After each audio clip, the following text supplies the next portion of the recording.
السلام علیکم ورحمۃ اللہ وبرکاتہ۔ اگر آپ قرآن مجید کو صحیح طریقے سے پڑھنا اور سمجھنا چاہتے ہیں تو اس چینل کو سبسکرائب کر لیں، شکریہ۔ سبق شروع کرتے ہیں، ہر لفظ کو سن کر اس کو ذہن نشین کر لیں۔ اعوذ باللہ من الشیطان الرجیم، بسم اللہ الرحمن الرحیم۔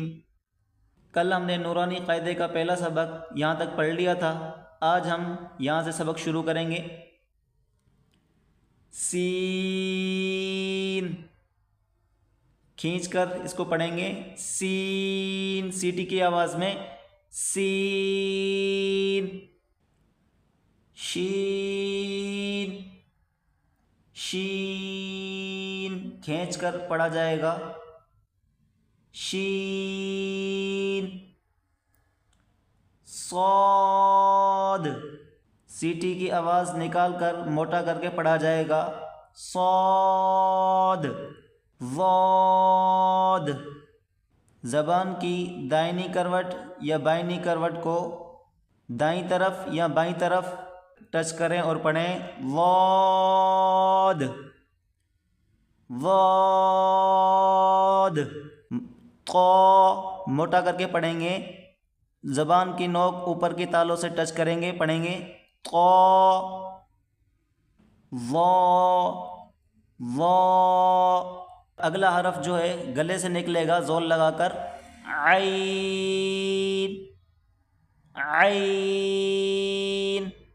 اس کو بغیر زور کے عین عین پڑھ لینا قرآن پاک کے تلفظ اور تجوید کے خلاف ہے۔ بالکل صحیح طریقے سے اس کی مشق کر کے گلے سے نکالا جائے، عین، عین۔ اگلا حرف غین، غین۔ گلے سے زور لگا کر جیسے کہ انسان کھانستا ہے، بلغم نکالتا ہے، اسی طرح اس لفظ کو ادا کریں، غین، غین۔ ف، ف، نیچے کے دانتوں کو اوپر کے ہونٹ سے ٹچ کریں اور پڑھیں، ف۔ قاف، کیف، یہ دونوں کاف ہیں، ایک ڈوٹس والی جس میں نقطے ہیں، اس کو بڑی قاف کہتے ہیں، اس کو اسی طرح پڑھا جائے گا، قاف، قاف۔ اور یہ چھوٹی کاف ہے اگلی، کیف، کیف۔ اس کو چھوٹا کر کے پڑھا جائے گا، کیف۔ ان دونوں میں فرق رکھنا قرآن پاک کے ترجمے کے لیے ضروری ہے، قاف، کیف، لام، میم، نون، واو۔ ہونٹوں کو گول کریں گے، پڑھیں گے، واو۔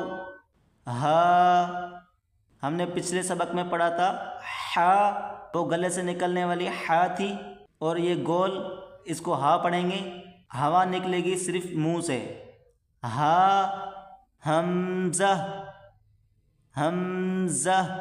یا، تختی نمبر 2 کے لیے اگلی ویڈیو میں انشاءاللہ۔ السلام علیکم ورحمۃ اللہ وبرکاتہ۔